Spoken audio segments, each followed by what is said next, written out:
Hey troops, you know what? Screw the introduction. So Lovecraft Country episode 1 is done. Wow. um,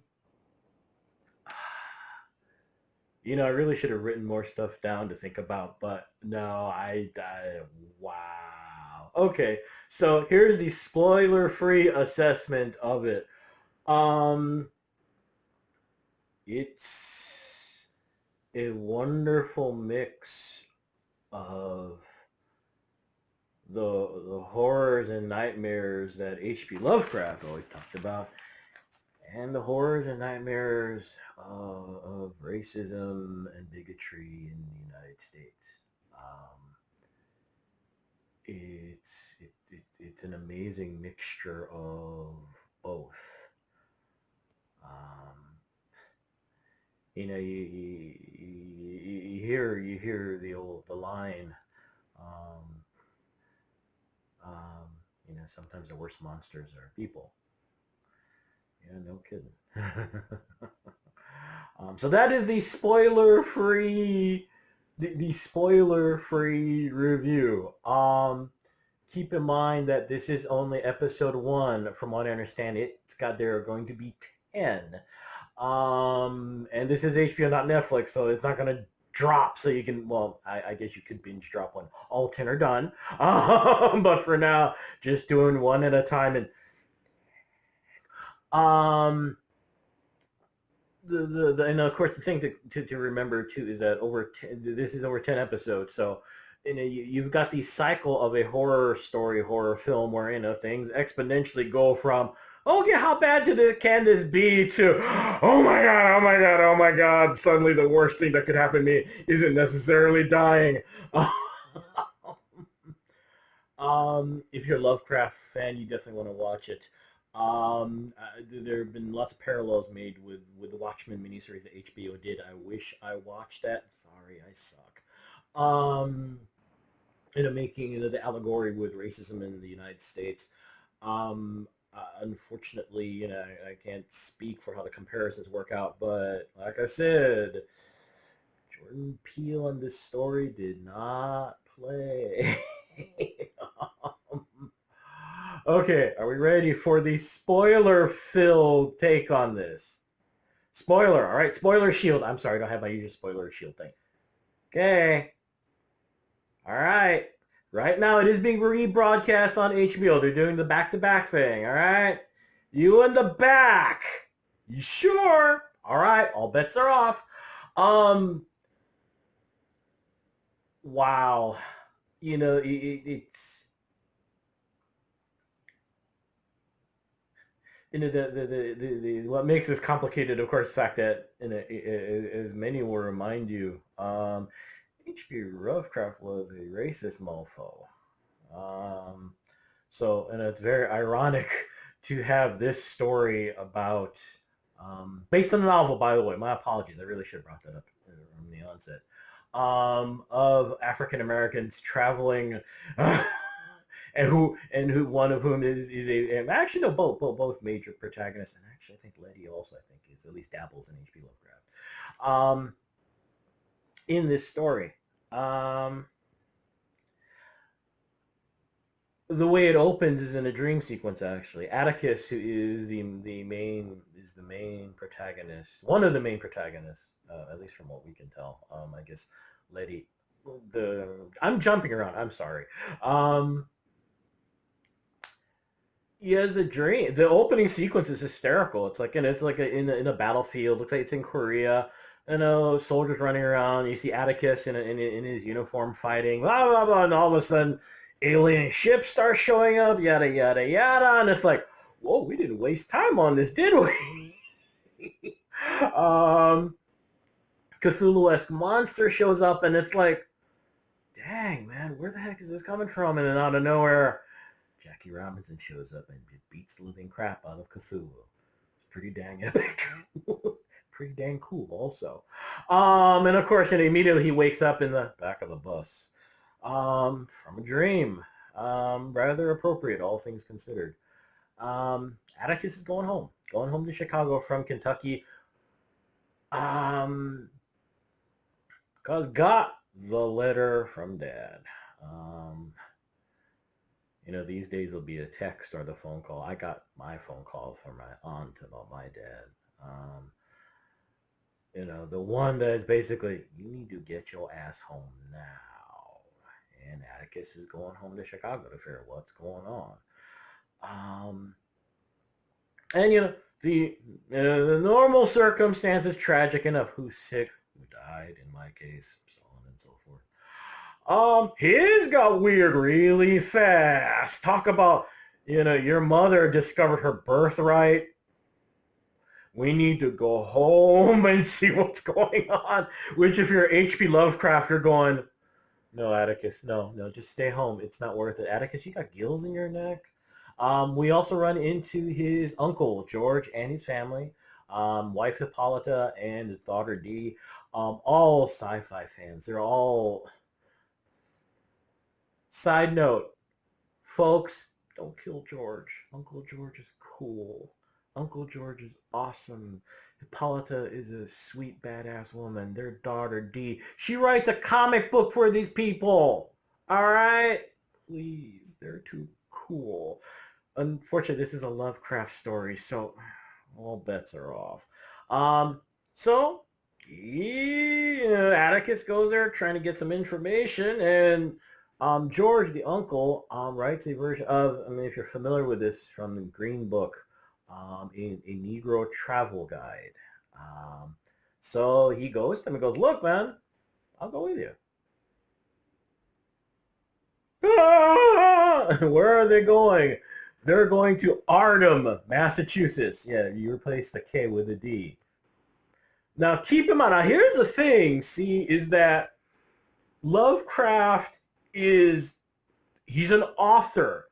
These are stories. They know this is all fiction. So, they're kind of doing the kind of weird bullcrap are you talking about, man? What the hell? These are all stories, right? Who joins him is Letty. She is also from the same neighborhood that Atticus and George are at in Chicago. She's got a more troubled past with the family. Unfortunately, her drama is basically, she's the type that just kind of wanders out and tends to show up when she needs stuff, and things get ugly with her brother. And what ends up happening is that her brother, Marvin, they all know, and George asked him to do some research for them because you want to know what the heck you're walking into. Well, Arnhem is in Devon County, Massachusetts. And you're like, how bad can it be?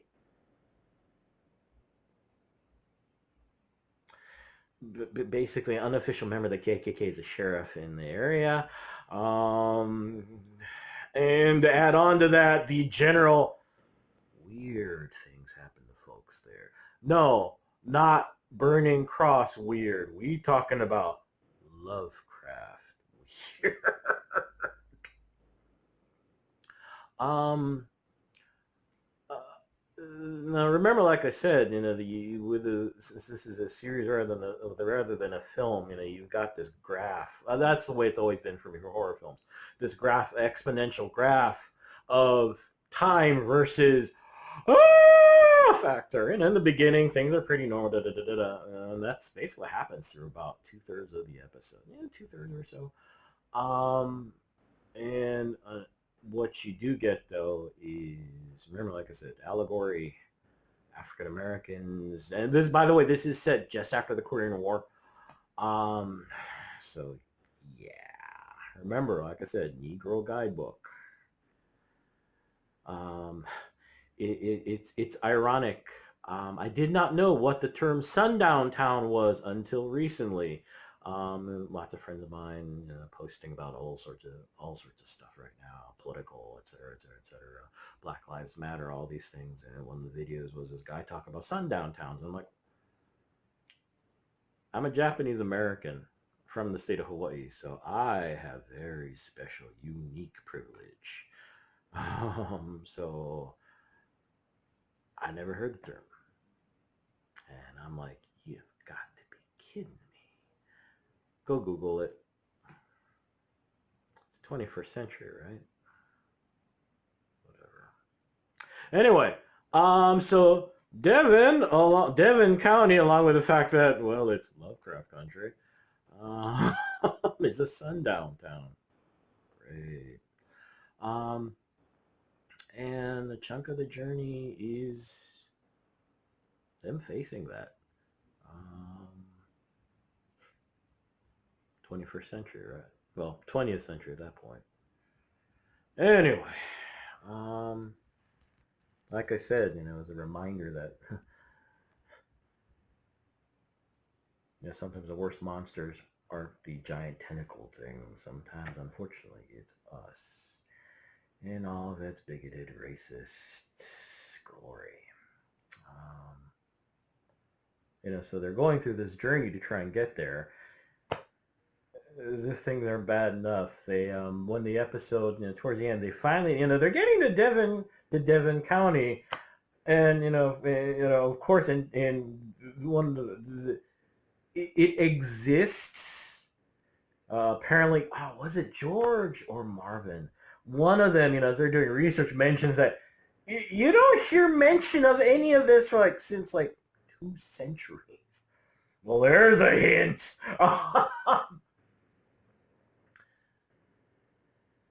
They run into the sheriffs from hell.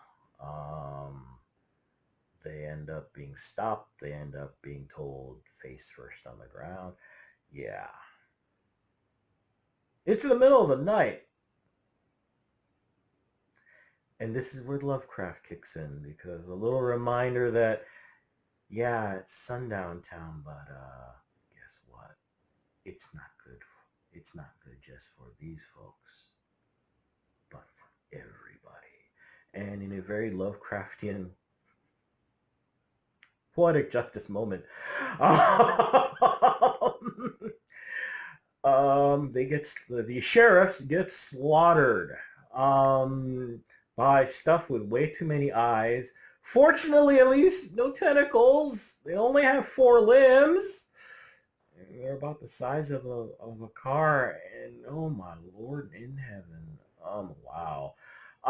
Things get a little gory, but then again, that's what happens when things are eating you alive. So the 3 of them do manage to escape. They actually do manage to get to Artem, and at this point, they don't have anything to go on except, the fact that, well, it's here on the map in this giant spot in the middle of nowhere. When they actually get there, they gaze upon a giant multi-tiered, really pretty looking building. Now, they have no frame of reference, so they go there anyway. Blonde, I'm not too sure if he's blue-eyed, but blonde dude shows up at the door and go, "Hi, we've been expecting you. Welcome home." The episode ends. With them kind of also having the same look I have of, what?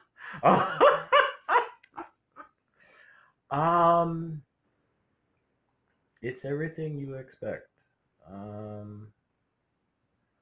It is everything you expect. It's actually the funny thing is, it's a good thing actually. There's a kind of, it's nice to actually have in the beginning that little dream sequence bit, because it does it's a nice reminder that y'all head into a strange, frightening, nightmarish place. And on top of that, by the way, you're going to Arkham Country.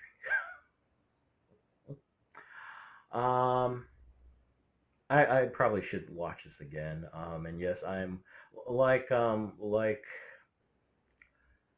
True Detective, I do need to get this on DVD, just because, wow, this looks really cool. I know this is I'll be frank, it's a horrible video. I probably should have watched it again and done something much more articulate rather than just go, "Oh my God, this is so cool." But it's late, I'm tired, and I do want to try and get this posted as soon as possible before my brain just kind of decides to shut down. But Oh, the 2-ton elephant in the room, like I said, Lovecraft. Yeah, we'll say it. Kraka. Um, that's addressed actually very. It's addressed very well by Atticus. I'm paraphrasing, unfortunately. I should have, unfortunately, didn't really write this down. Um, because he talking to someone about fiction, about the fact that some of these stories and writers, they ain't exactly H.P. Lovecraft. He says, like I said, this is paraphrasing. Stories don't make them perfect. You just try and cherish them. And for a lot of us who are fans, who are very conflicted, and considering J.K. Rowling's issues, and how do you deal? I'm a Springsteen fan, and actually one of his quotes, which I believe has been quoted by every artist since the beginning of the first cave painting: "Trust the art, not the artist." So yeah, Lovecraft was Dick, but what we created, dang. So anyway, I'm gonna go. Because like I said, I'm tired. Um, yeah, 9 more to go, folks. And if you've been seeing the previews, you're going, but wait, what? Huh? Yeah. Yeah. So anyway, may the force be with you. May the odds be in your favor. And most importantly, let's be good to each other, okay, folks? Peace. Blub, blub, blub, blub, blub, blub, blub, blub.